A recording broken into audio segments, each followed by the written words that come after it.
नीचे काली बेटी ऊपर गोरी बेटी का ससुराल। हाय इतने आशिक मैं क्या करूं, किसे हाँ करूं किसे ना करूं, किस किस की मैं परवाह करूं। मैं इतनी सुंदर हूं, मैं क्या करूं क्या करूं। घर का काम कर। क्या माँ, आप भी ना मुझे ढंग से तैयार भी नहीं होने देती हो। घड़ी में टाइम देखा है क्या हो रहा है? 9:30 हो गए और तू 8 बजे से तैयार हो रही है। 10 बजे का तेरा कॉलेज है। कुछ सीख अपनी छोटी बहन से। कहने को छोटी है लेकिन कितनी जिम्मेदार है। कॉलेज की पढ़ाई के साथ साथ घर के सारे काम काज भी करती है। और एक तू है, तुझे तो मेकअप करने से फुर्सत ही नहीं मिलती। माँ मैं इतनी सुंदर हूँ तो मैं क्या करूँ? इस सुंदरता को बरकरार करने के लिए मुझे मेकअप तो करना ही होगा ना। और वैसे भी सारा कॉलेज मुझ पर फिदा है। आपको पता है कॉलेज के आधे से ज्यादा लड़के सिर्फ मुझे देखने के लिए आते हैं। हे राम, शर्म कर। अपनी माँ से कोई ऐसी बातें करता है क्या? ओफो माँ, शर्म गई तेल लेने। चलो अब मैं चलती हूँ, ओके बाय। इतना कहकर स्वाति अपनी छोटी बहन किंजल के साथ कॉलेज के लिए निकल जाती है। स्वाति दिखने में बहुत ही ज्यादा सुंदर और गोरी होती है, वहीं किंजल दिखने में काफी काली होती है। इस काले रंग के होने के बावजूद भी किंजल के दिल में अपनी बहन स्वाति के लिए कोई भी मनमुटाव कभी नहीं था। किंजल स्वाति की छोटी बहन होती है, लेकिन छोटी बहन होने के बावजूद भी किंजल पढ़ाई के साथ साथ घर की सारी जिम्मेदारी भी संभालती है। और वहीं स्वाति बस पूरा दिन अपनी सुंदरता को निहारती है। ये क्या किंजल, आज तुमने फिर ये सूट पहन लिया? अरे तुम्हारा रंग गोरा नहीं है तो इसका मतलब ये नहीं कि तुम कपड़े भी अपने रंग की तरह भद्दे ही पहनोगी। कम से कम तुम कपड़े तो फैशनेबल पहन सकती हो। स्वाति, मुझे सिंपल रहना ही पसंद है। ये फैशनेबल कपड़े तुम पर ही अच्छे लगेंगे, ना कि मुझ पर। सही कहा तुमने। और वैसे भी ये सारी चीज मुझ सुंदर और गोरी लड़की पर अच्छी लगती है, ना कि तुम जैसी काली लड़कियों पर। स्वाति हमेशा किंजल के काले रंग को लेकर उसका मजाक बनाती, लेकिन किंजल कभी भी इस बात को बुरा नहीं मानती। ऐसे ही समय गुजरता है। एक दिन किंजल अपने दोस्त प्रिया की शादी में जाती है और शादी की सारी तैयारी में सबकी मदद करती है। अरे आंटी जी, आप ये छोड़िए, सारे काम मैं कर लूंगी। आप जाइए, थोड़ा आराम कर लीजिए। अब सुबह से कामों में लगी हो। मैं आपके लिए जूस भिजवाती हूँ। बेटा तू कितना ख्याल रखती है सबका। किंजल के वहां से जाने के बाद रंभा नाम की एक औरत आती है। रंभा और अंजना काफी अच्छे दोस्त होते हैं। अंजना, ये लड़की कौन थी? मैं सुबह से देख रही हूँ कैसे घर के कामों में लगी हुई है। कितनी संस्कारी लड़की है। ये प्रिया की दोस्त है, इसका नाम किंजल है। बहुत ही प्यारी है, बच्ची है। मैं अपने बेटे के लिए ऐसी ही लड़की लाना चाहती हूँ। तुम मुझे इसके घर का पता दे दो, मैं कल ही जाकर इसके माता पिता से शादी की बात करूंगी। अंजना रंभा को किंजल के घर का पता दे देती है, जिसके बाद रंभा किंजल के माता पिता से मिलकर किंजल की शादी की बात करती है। हमें शादी से कोई ऐतराज नहीं, लेकिन हम पहले अपनी बड़ी बेटी की शादी करना चाहते हैं। आपकी 2 बेटियां हैं और मेरे भी 2 बेटे हैं। अगर आप चाहें तो आपकी दोनों बेटियां मेरे घर की बहू बन सकती हैं। रंभा की बात सुन देवी बहुत खुश होती है और कुछ ही दिनों में देवी की दोनों बेटियों की शादी रंभा के दोनों बेटे अनुज और माधव से हो जाती है। शादी के बाद रंभा अपनी दोनों बहू का बड़े प्यार से गृह प्रवेश करती है। स्वाति बहू, तुम्हारा और अनुज का कमरा यहाँ नीचे होगा और किंजल बहू, तुम्हारा और माधव का कमरा ऊपर वाले फर्स्ट फ्लोर पर होगा। रंभा इतना बोल ही रही थी कि तभी स्वाति की नजर किचन पर पड़ती है और वो मन ही मन सोचती है, अरे ये क्या, किचन तो यहाँ नीचे ग्राउंड फ्लोर पर है। अगर मैं ग्राउंड फ्लोर पर रहूंगी तो मुझे खाना बनाना पड़ेगा। मुझे तो काम करना बिल्कुल भी पसंद नहीं है। अब मैं क्या करूं? स्वाति इतना सोच ही रही होती है कि तभी उसे एक आइडिया आता है। माँ जी, मेरा एक सपना था कि मैं शादी के बाद फर्स्ट फ्लोर पर रहूं। मुझे ग्राउंड फ्लोर पर रहना ज्यादा पसंद नहीं है। अगर आप बुरा ना माने तो मैं फर्स्ट फ्लोर पर रह सकती हूँ। ठीक है दीदी, आप फर्स्ट फ्लोर पर रह लीजिएगा, मैं ग्राउंड फ्लोर पर रह लूंगी। जिसके बाद नीचे काली बहन का ससुराल और ऊपर गोरी बहन का ससुराल हो जाता है। शादी के बाद जहाँ किंजल घर की सारी जिम्मेदारी को संभालती है, वहीं स्वाति हमेशा हर काम के लिए आनाकानी करती है। स्वाति बहू, किंजल कब से किचन में लगी हुई है, जा जाकर उसके साथ थोड़ा हाथ बटवा ले। कब से वो अकेले ही काम कर रही है। माँ जी, वो मैं काम कर तो लेती हूँ, लेकिन पता नहीं क्यों कल से मेरी कमर दर्द कर रही है। कमर दर्द से चला नहीं जा रहा है। कोई बात नहीं बहू, तू आज आराम कर। स्वाति हमेशा अपनी सास को काम ना करने का कोई ना कोई बहाना बना दिया करती थी, जिससे रंभा काफी परेशान होती है। ऐसे ही समय गुजरता है और एक दिन, स्वाति बहू, ओ स्वाति बहू, जरा इधर तो आना। मेरी सास को भी चैन नहीं है। आई माँ जी। जी माँ जी बोलिए। बहू जरा ऊपर से कुछ तकिए और चादर लिया जल्दी से। स्वाति अंदर जाती है और चादर तकिए लाकर ऊपर के फ्लोर से नीचे ही फेंक देती है, जिस कारण सारी चादरें और तकिए जाकर रंभा के ऊपर गिरते हैं और वो गुस्से से चिल्लाती है, स्वाति बहू, ये क्या बदतमीजी है। इतना आलसपन भी ठीक नहीं है। जब से तुम्हारी शादी हुई है तब से तो तुम अपने कमरे में ही बैठी रहती हो, ये नहीं कि नीचे आकर कुछ काम करवा लो। अगर मुझे पता होता कि तुम्हारे अंदर इतना आलस है तो मैं कभी भी तुम्हें अपने घर की बहू नहीं बनाती। अपनी सास का इतना गुस्सा देखकर स्वाति डर जाती है और अपने कमरे में भाग जाती है। वहीं किंजल आती है और अपनी सास को शांत करवाकर वहां से ले जाती है। स्वाति दिन भर अपने कमरे में बैठकर सिर्फ अपनी खूबसूरती को निहारती, जिस कारण अब रंभा ने उसे काम करने के लिए बोलना ही बंद कर दिया था। ऐसे ही समय गुजरता है और एक दिन, स्वाति, मैं और माँ जी बाहर मार्केट जा रहे हैं, चलो तुम भी हमारे साथ चलो। मुझे कहीं नहीं जाना, मुझे तो बस यहाँ बैठकर आराम करना है, तुम लोग जाओ। ठीक है, लेकिन अपना ख्याल रखना, घर में कोई भी नहीं है, मैं और माँ जी थोड़ी देर में वापस आएंगे। इतना कहकर किंजल रंभा के साथ मार्केट के लिए निकल जाती है। अब घर में सिर्फ स्वाति ही होती है। थोड़ी देर में स्वाति को भूख लगने लगती है, जिस कारण स्वाति नीचे किचन में खाना लेने के लिए आ रही होती है कि तभी अचानक सीढ़ियों से नीचे उतरते हुए स्वाति का पैर फिसलता है और वो सीढ़ियों से गिरती हुई नीचे के फ्लोर पर आती है, जिससे स्वाति को काफी चोट लगती है और वो बेहोश हो जाती है कि तभी वहां किंजल और रंभा आ जाती हैं। हे भगवान, ये क्या हुआ? ये नीचे कैसे गिर गई? किंजल, जा जल्दी से एम्बुलेंस को कॉल कर। किंजल जल्दी से एम्बुलेंस को कॉल करती है, जिसके बाद एम्बुलेंस स्वाति को हॉस्पिटल ले जाती है, जहां डॉक्टर स्वाति का ट्रीटमेंट करते हैं। डॉक्टर साहब, मेरी बहू कैसी है? वो ठीक है ना? हमने उनकी जान तो बचा ली, लेकिन सीढ़ियों से गिरने की वजह से उनकी पूरी बैक फ्रैक्चर हो गई है, इसलिए वो कई दिनों तक चल नहीं सकती। अगर वो फर्स्ट फ्लोर जैसी जगह पर रहती हैं तो आप उन्हें ग्राउंड फ्लोर पर शिफ्ट कर दीजिएगा और उन्हें काफी टाइम तक बेड रेस्ट की जरूरत है। रंभा और किंजल ऐसा ही करती हैं, जिसके बाद स्वाति नीचे के कमरे में शिफ्ट हो जाती है और वहीं किंजल ऊपर के कमरे में। अब स्वाति सिर्फ पूरा दिन एक जगह बेड पर लेटी रहती थी, जिससे स्वाति काफी बोर होने लगी थी। मैं ही पागल थी जो काम ना करने के चक्कर में ऊपर वाले कमरे में शिफ्ट हो गई। अगर शिफ्ट ना होती तो आज मेरे साथ ऐसा नहीं होता। जब मैं ठीक थी तो मुझे कहीं जाने का मन नहीं करता था, और अब मैं ठीक नहीं हूँ तो मेरा हर जगह जाने का और सारे काम करने का मन करता है। काश मैं अपना ये आलसपन पहले ही छोड़ देती।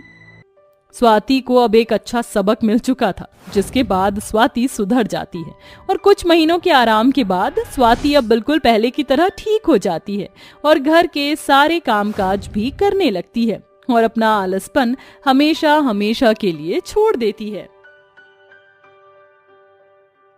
रोमा अपनी सास कविता और ननंद पायल के साथ रामपुर गांव में एक छोटे से घर में रहती थी।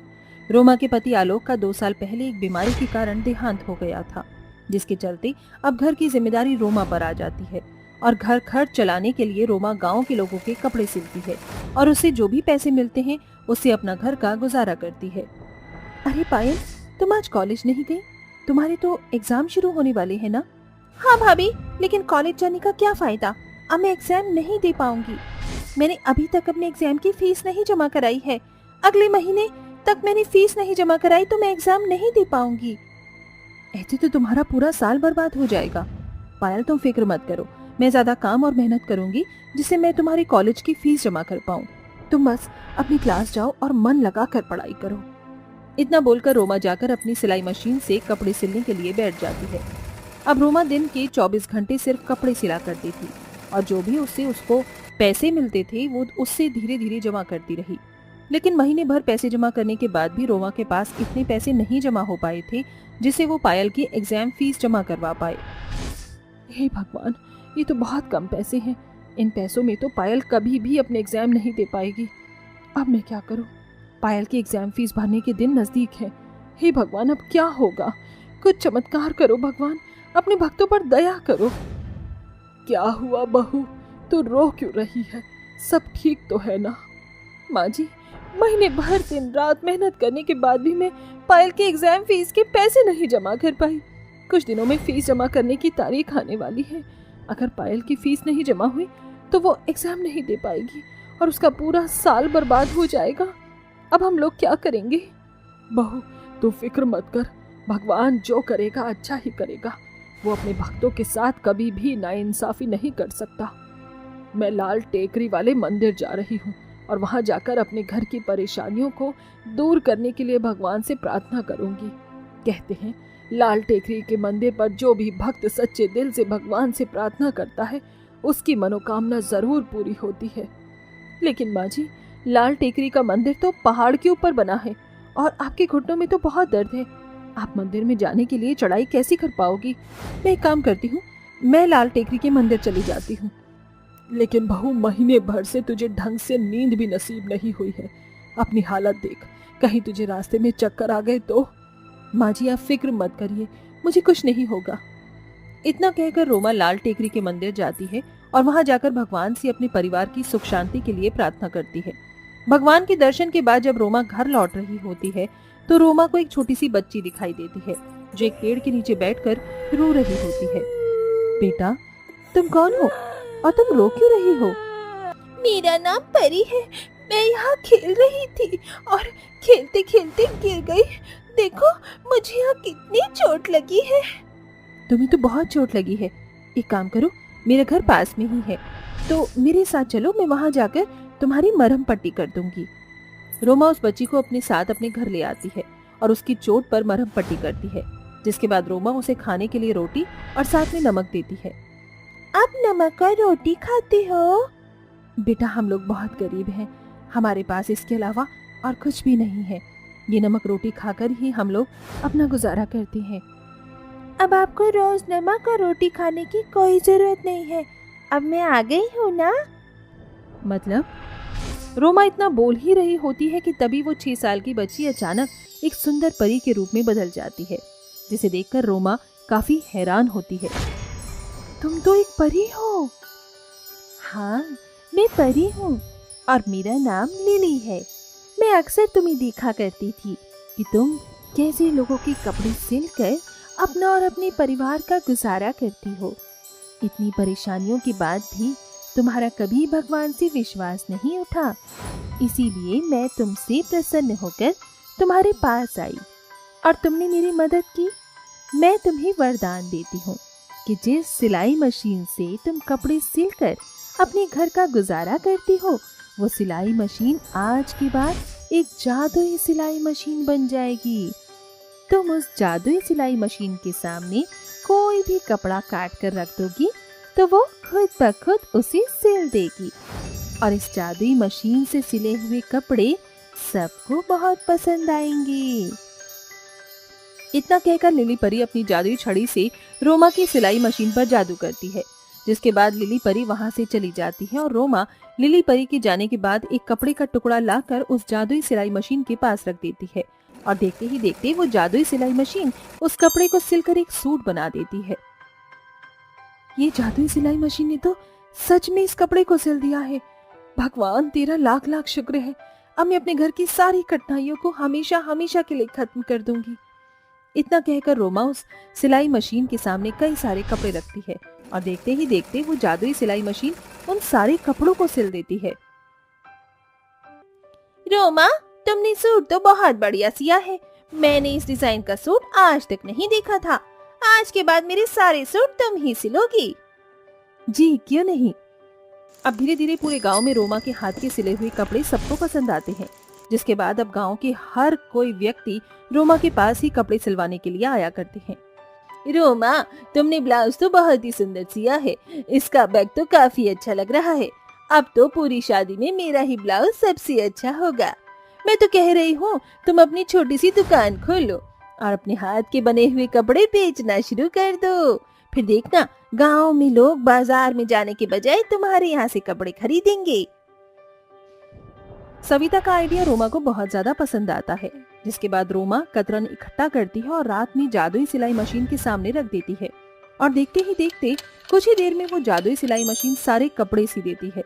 सुबह होने के बाद रोमा सारे कपड़ों को देखकर बहुत खुश होती है, जिसके बाद रोमा अपने घर के बाहर ही एक छोटी सी कपड़ों की दुकान खोल लेती है और अपनी जादुई सिलाई मशीन से सिले गए कपड़ों को बेचना शुरू कर देती है।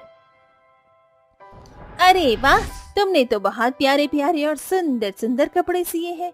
मैंने बाजार में भी इतने अच्छे कपड़े नहीं देखे जितने अच्छे कपड़े तुमने दिए हैं। एक काम करो, तो मुझे ये 2 सूट और ये एक फ्रॉक दे दो। रोमा को दुकान खोलने के बाद रोमा की अब दिन भर में बहुत अच्छी कमाई होने लग जाती है और वो कुछ ही दिनों में अपनी ननद पायल की कॉलेज फीस के पैसे भी जमा कर देती है, जिसे पायल अपनी एग्जाम दे पाती है। भाभी, थैंक यू सो मच। अगर आप नहीं होती तो न जाने मैं अपनी एग्जाम कैसे देती। शायद मेरी साल भर की मेहनत खराब हो जाती। मेरे रहते हुए ये कभी नहीं होता। तुम बस अच्छे से अपनी एग्जाम दो, बाकी सारी जिम्मेदारी मुझ पर छोड़ दो। बहू, आज हम जो 2 वक्त की ढंग से रोटी खा पा रहे हैं सिर्फ तेरे ही कारण है। अगर तू ना होती तो हम अभी भी सूखी रोटी और नमक ही खा रहे होते। माँ जी, ये सब तो भगवान की कृपा है और भगवान पर भरोसा रखने का फल है। आप लोग बस देखिए कि कुछ ही दिनों में हमारी परेशानी कैसे हमेशा के लिए खत्म हो जाती है। रोमा के हाथ के सिले हुए कपड़े सारे गांव में सबको पसंद आते हैं, जिसके बाद रोमा अब अपने कपड़ों की दुकान बाजार में खोल लेती है। रोमा रोज उस जादुई सिलाई मशीन के सिले हुए कपड़े लाकर बाजार में बेचती और पूरे बाजार में अब हर कोई रोमा से ही कपड़े खरीदता था। धीरे धीरे रोमा की दुकान बढ़ती रहती है और रोमा और उसका पूरा परिवार एक छोटे से घर से निकलकर बड़े से बंगले में रहता है। और अब रोमा अपने परिवार वालों के साथ एक खुशी भरी जिंदगी जीती है।